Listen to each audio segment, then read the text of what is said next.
Hello बच्चों, चलिए प्रश्न पढ़ते हैं। उस वर्त का केंद्र जो बिंदुओं 0,0, 1,0 से होकर जाता है तथा वर्त x की घात 2 प्लस y की घात 2 बराबर 9 को स्पर्श करता है, निम्न है। विकल्प नंबर ए 1/2, माइनस वर्गमूल 2। विकल्प नंबर बी 0,3। विकल्प नंबर सी -1,1। विकल्प नंबर डी इनमें से कोई नहीं।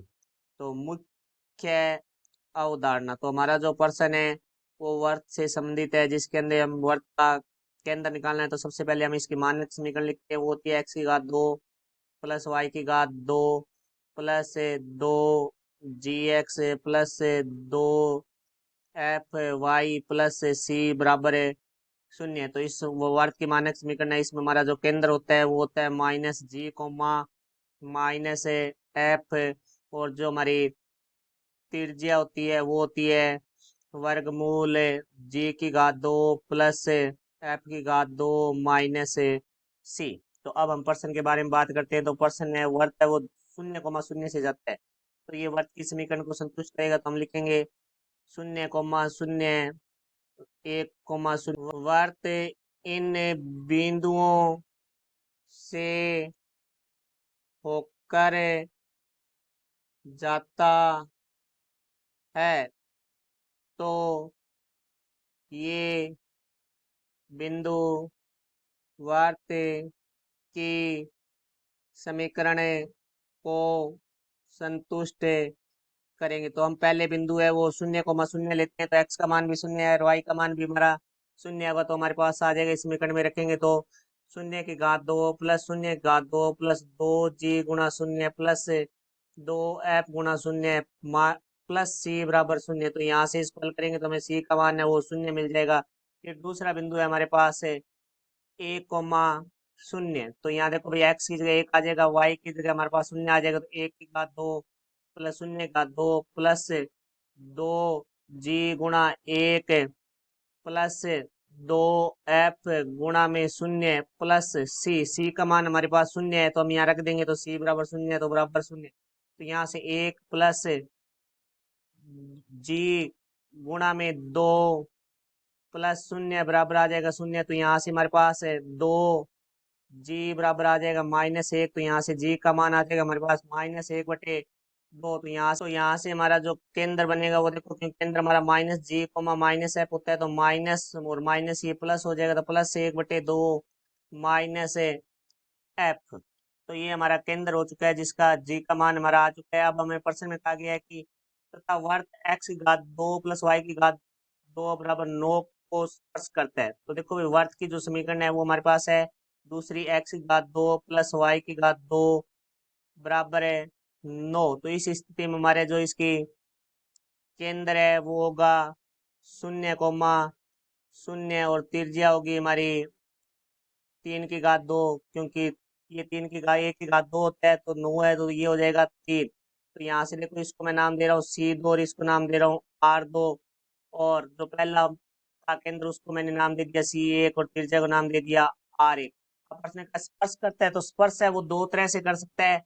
एक तो हमारा अंत स्पर्श हो सकता है और दूसरा हमारा बाह्य स्पर्श हो सकता है।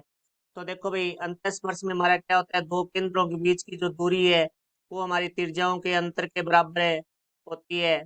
और जो बाह्य स्पर्श है उसके अंदर है जो हमारे दो केंद्रों के बीच की दूरी है वो त्रिज्याओं के योग के बराबर होती है। तो अब हम देखो प्रश्न के बारे में पहले अंतर स्पर्श के बारे में बात करते हैं। तो देखो हमें C1 C2 चाहिए। तो देखो C1 बिंदु हमारे पास है जो कि पहले वर्त का केंद्र है -g, जो हमारे पास आया था 1/2 -f। तो C1 का मान है 1/2 -f व C2 का मान है हमारा 0,0। तो यहाँ से C1 C2 निकालेंगे क्योंकि दूरी का सूत्र प्रयोग करेंगे। तो दूरी का सूत्र होता है हमारा वर्गमूल x2 - x1 की घात 2 प्लस y2 - y1 की घात 2। तो यहाँ से C1 C2 जो है हमारा आ जाएगा वर्गमूल g0 -1/2 की घात 2 प्लस 0 माइनस और माइनस प्लस f की घात 2। तो यहाँ से आ जाएगा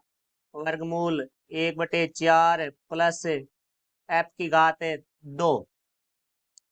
अब देखो पहले हम बात, क्योंकि प्रश्न में कहा कि स्पर्श करते हैं तो हम पहले अंत स्पर्श की बात करते हैं। तो अंत स्पर्श में हमारे पास C1 C2 बराबर R2 माइनस R1, तो हम यहाँ से निकालेंगे R2 माइनस R1। तो R2 है हमारा 3 माइनस R1 हो जाएगा हमारे पास वर्गमूल में जी की घात 2 प्लस एफ की घात 2 माइनस सी। तो जी का मान है हमारे पास माइनस 1/2 की घात 2 प्लस एफ की घात 2 माइनस सी का मान है वो हमारे पास 0 है। तो यहाँ से हमारे पास R2 माइनस R1 बराबर आ जाएगा 3 माइनस वर्गमूल 1/4 प्लस एफ की घात 2, क्योंकि अंतस्पर्श की स्थिति में C1 C2 बराबर R2 माइनस R1।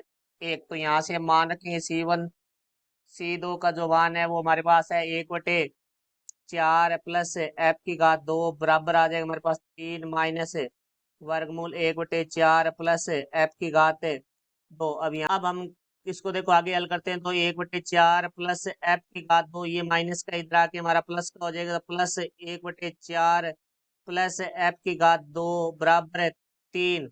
तो यहाँ से हमारे एक और एक ये 2 हो जाएगा, 2 वर्गमूल, यहाँ से हमारे पास एलसीएम आ रहा है 4, तो 1 प्लस 4 एफ की घात 2 बराबर हमारा आ गया 3। तो हमारा जो 4 का वर्गमूल होता है वो 2 होता है। तो 2 गुणा 1 प्लस 4 एफ की घात 2 बटा में 2 बराबर है 3। तो हमारा 2 से 2 कट जाएगा। तो यहाँ से आ जाएगा वर्गमूल 1 प्लस 4 एफ की घात 2 बराबर है 3।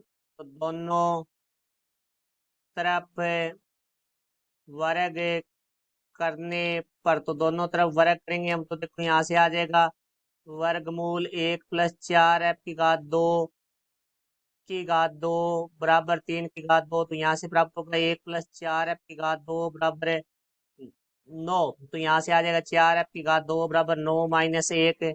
तो एफ की घात 2 बराबर 9 में से 1 घटाएंगे 8, 4 गुना में था इधर आके भाग में, तो एफ की घात 2 बराबर हमारा आ गया 2। यहाँ से एफ बराबर आ जाएगा हमारा प्लस माइनस वर्गमूल 2। तो एफ का मान भी आ चुका है, हमने पहले जी का मान भी निकाल चुके हैं। तो हमारा जो केंद्र बनेगा यहाँ से वो बनेगा माइनस, वहाँ 1/2 हो चुका था, यहाँ माइनस एफ होता है, यहाँ प्लस माइनस है वर्गमूल 2 है। तो देखो प्लस रखेंगे तो ये माइनस हो जाएगा, माइनस रखेंगे तो ये प्लस हो जाएगा वर्गमूल 2। तो यहाँ से हमारे दो केंद्र बनेंगे, एक बनेगा 1/2 कोमा माइनस वर्गमूल 2। यहाँ से जो दो केंद्र बनेंगे उसमें पहला केंद्र है वो हमारा होगा 1/2 माइनस वर्गमूल 2, और दूसरा होगा हमारे पास है 1/2 कोमा वर्गमूल 2। तो अब हम देखते हैं कि इनमें से हमारा विकल्प में कौन सा है। यदि इनमें से कोई विकल्प नहीं है तो हम बाई तय स्पर्श के लिए बात करेंगे। तो हमारे पास इसका उत्तर है वो विकल्प नंबर ए में है। तो ये हमारा उत्तर हुआ। आशा करता हूँ समझाया होगा। धन्यवाद।